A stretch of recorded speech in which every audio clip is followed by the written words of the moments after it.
Comment gérer les grignotages émotionnels?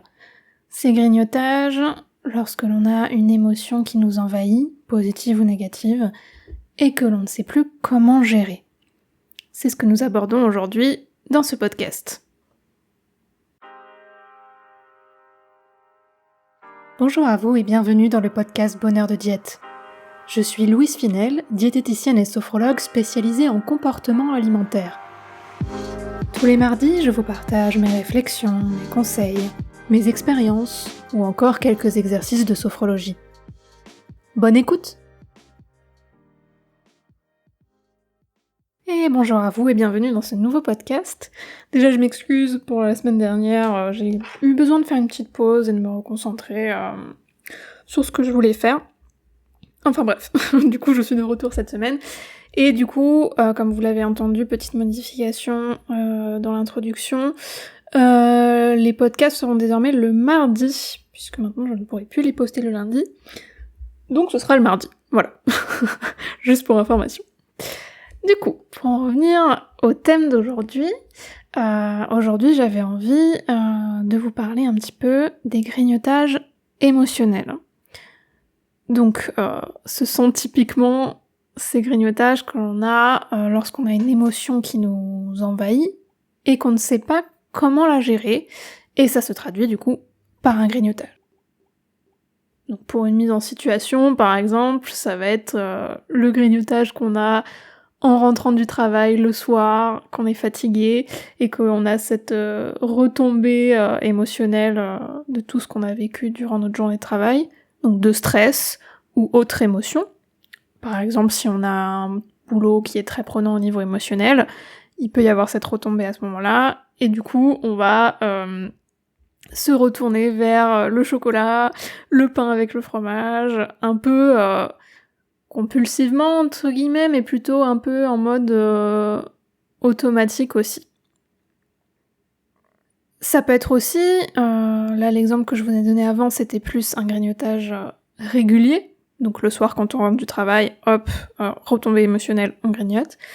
Mais ça peut être aussi moins récurrent, et que lorsqu'il y a un événement en particulier qui a engendré de la contrariété. Donc admettons, vous avez vécu une situation juste avant ou dans la journée qui vous a mis en colère, et quand vous en avez l'occasion, pour combler cette colère que vous n'arrivez pas à faire redescendre, vous allez manger. Ça peut être aussi de la tristesse, un événement qui vous a rendu triste, qui vous a beaucoup affecté. L'alimentation peut être aussi un refuge à ce moment-là, qui vous permet de combler un petit peu cette tristesse. Je parle d'émotions négatives, donc tristesse, colère, contrariété, mais dans certains cas, ça peut être aussi une émotion positive. Donc par exemple, vous êtes super joyeux, et du coup, sans vous en rendre compte, vous allez vous mettre à manger, parce que trop de joie, et vous savez plus quoi en faire, et du coup, on peut pas pareil se tourner vers le chocolat, le goûter un petit peu trop gros, etc., etc. Et ce qui se passe souvent, et ce qui caractérise du coup le grignotage émotionnel, c'est qu'après l'action de manger, on va ressentir de la culpabilité, voire même de la honte. On va se dire, oui, mais pourquoi j'ai mangé, je comprends pas ce qui s'est passé, j'aurais pas dû, parce qu'en plus, j'essaye de perdre du poids, et je mange, franchement, je suis nulle, je sais pas me contrôler. Et là, grosse culpabilité, on regrette d'avoir mangé à ce moment-là, et du coup, le grignotage devient problématique, et ça devient une source de souffrance. Parce qu'on se dit, je sais pas me contrôler, et je sais pas comment me sortir de ce mécanisme-là de, quand j'ai une émotion de contrariété, je me mets à manger sans trop réfléchir.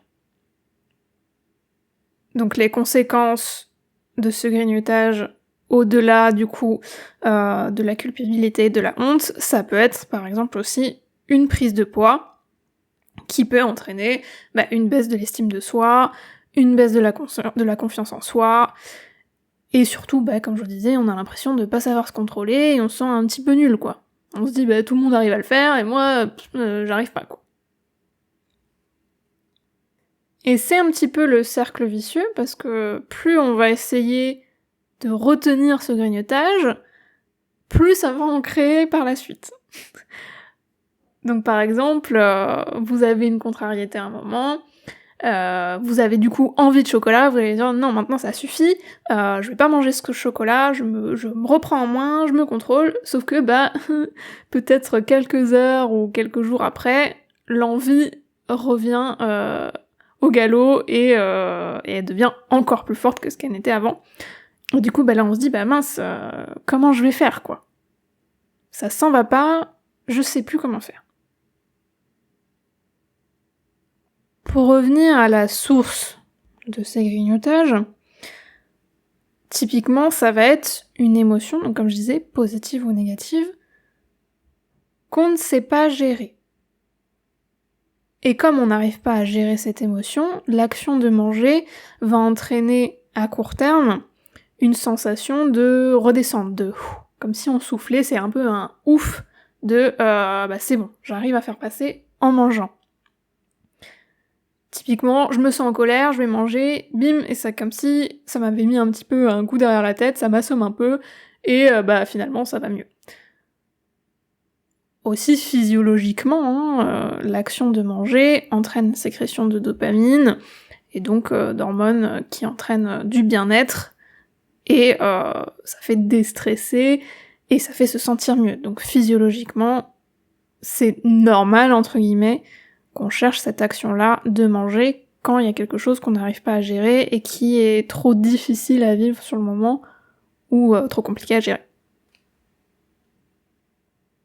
La source de ces grignotages émotionnels est aussi liée à des aliments qu'on va diaboliser. J'en ai déjà parlé dans le podcast sur les régimes, il me semble. Ça peut être aussi le fait que vous considérez certains aliments comme mauvais pour vous, selon un objectif particulier. Et du coup, quand ces émotions-là arrivent, vous vous tournez spécifiquement vers ces aliments-là que vous avez jugés comme mauvais et que vous vous empêchez de manger en temps normal. Donc j'ai parlé du chocolat et du fromage. Typiquement, c'est des aliments sur lesquels on va se dire « ouais, mais c'est trop gras, ça fait grossir, c'est trop sucré, c'est pas bon pour ma santé, etc. etc. » Et donc là, c'est comme un enfant à qui on dit non, hein. Plus on va s'interdire ces aliments-là, plus on va avoir envie de les manger, quoi. Donc un enfant à qui vous dites « fais pas ça », il va encore plus avoir envie de faire ce que vous lui avez dit de ne pas faire. Donc là, c'est exactement pareil. La source du grignotage émotionnel, et surtout du contenu de ce grignotage émotionnel, est aussi en lien avec la restriction cognitive, donc la restriction qu'on s'impose vis-à-vis de certains aliments dans sa tête, qui engendre du coup le grignotage aussi. Et là, vous allez me dire, ouais, mais du coup, c'est bien joli de m'expliquer d'où ça vient, donc de l'émotion trop forte et de la restriction, mais comment je fais ? Parce que du coup, moi, ma solution jusque-là pour gérer mon grignotage, c'était de la restriction, de me dire, maintenant arrête. Sauf que c'est pas si simple que ça. Je vais en venir aux solutions, mais déjà, dans un premier temps, je veux vous dire que vous êtes normal. L'alimentation émotionnelle est normale. Puisque tout être humain, comme je vous dis, il y a ces réactions physiologiques qui fait que l'action de manger entraîne du bien-être, ce qui est normal, vu que manger est vital, et ces réactions-là font que l'alimentation émotionnelle est normale chez l'être humain. Vous êtes un être humain, donc selon ces réactions-là, c'est normal que quand il y a une situation contrariante, vous ayez envie de vous retourner vers l'alimentation. Alors, première solution, du coup, pour mieux gérer ces grignotages émotionnels, ça va être de se reconnecter à ses sensations. Donc je vous renvoie au précédent podcast sur les sensations alimentaires et sur le petit exercice de sophrologie pour ça. Moi, ce que je conseille souvent à mes patients quand il y a des grignotages, c'est de faire une pause avant de manger quand l'envie de manger survient. Donc faire une petite pause, se poser même pas une minute pour s'interroger sur « Ok, qu'est-ce qui se passe en moi? Quelle émotion, du coup, je ressens à ce moment-là? Est-ce que manger, ça va régler le problème? Est-ce que j'en ai vraiment besoin? Etc., etc. Juste se poser la question. Alors attention, le but de l'exercice de se poser la question, ce n'est pas de ne pas manger, c'est juste de s'interroger. Et le fait de faire une petite pause comme ça juste avant de passer à l'action, ça permet parfois de se rendre compte que finalement, non, manger, c'est pas ce qui va m'apaiser là sur le moment, peut-être à court terme, mais à long terme, ça va pas marcher. Et finalement, on se rend compte que l'envie de manger passe tranquillement une fois qu'on s'est juste posé la question. Et autre façon, encore une fois, de gérer ce grignotage émotionnel, ça va être aussi de normaliser les aliments qu'on a diabolisés. J'en ai déjà parlé un petit peu également dans un autre podcast sur les régimes, mais ça va être de changer sa vision vis-à-vis de ces aliments qu'on considère comme mauvais et qu'on s'empêche de manger au quotidien. Donc de changer les pensées qu'on a vis-à-vis de ces aliments-là.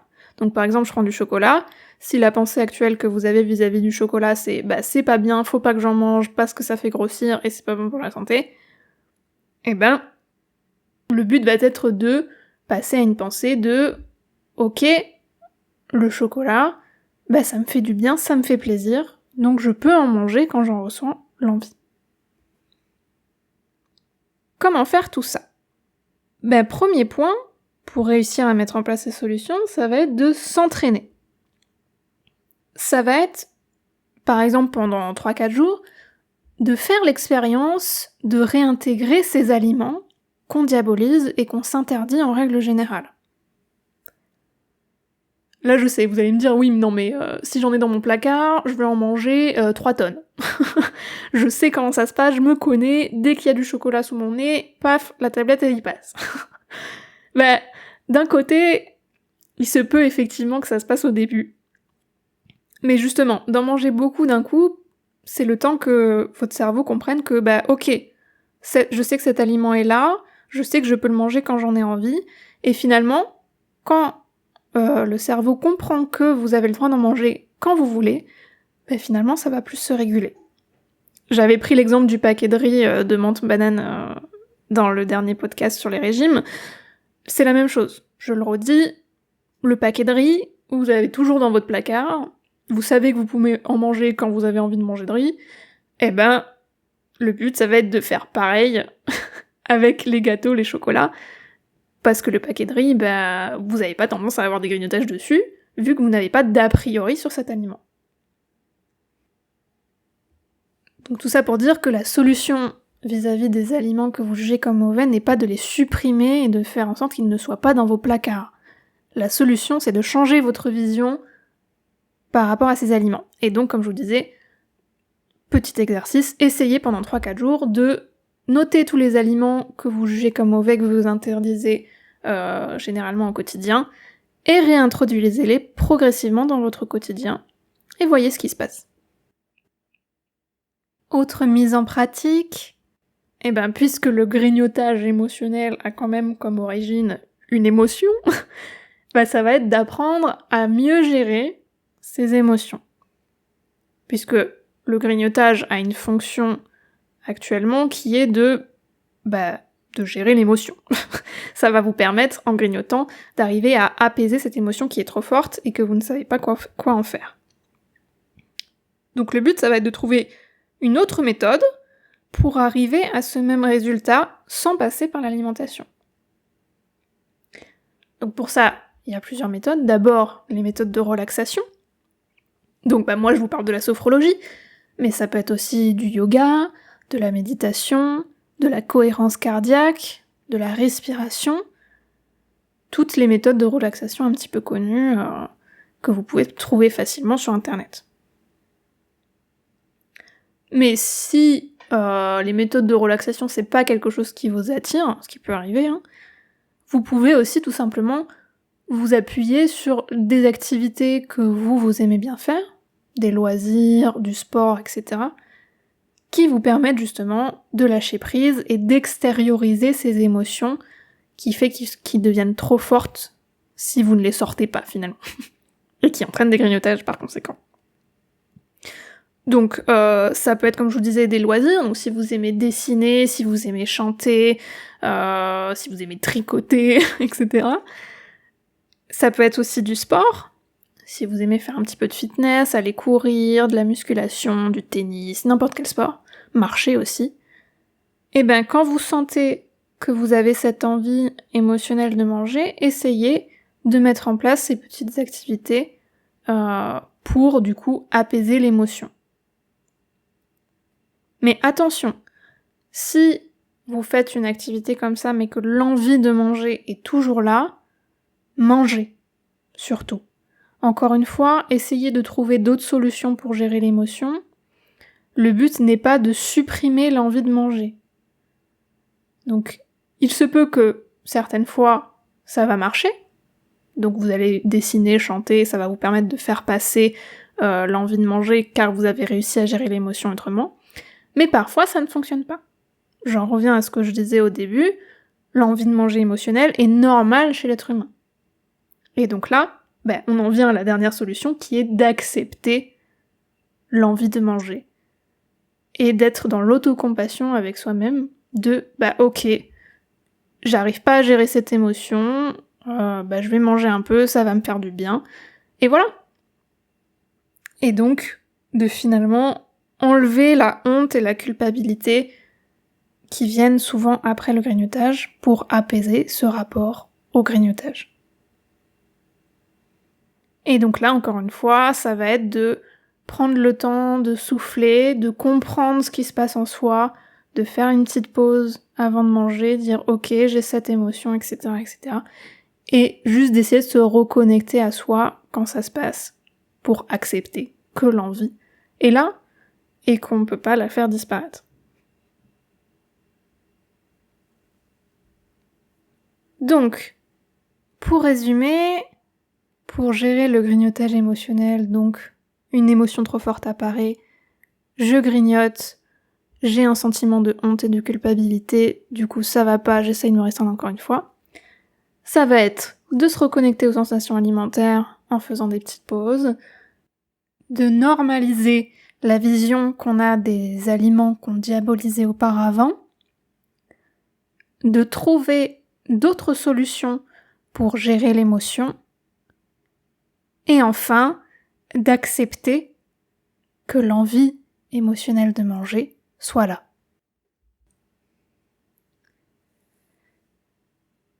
Voilà, j'espère que ce podcast du mardi, du coup maintenant, vous aura plu. N'hésitez pas à me faire un petit retour sur Instagram, sur Facebook, comme vous le souhaitez, pour me dire si vous avez ces grignotages émotionnels, si c'est un problème pour vous, et si, du coup, les solutions que je vous ai proposées vous ont aidé, que vous avez essayé de mettre des petites choses en place. Voilà, j'espère en tout cas que ça aura pu vous aider. Et puis moi, je vous dis à la semaine prochaine.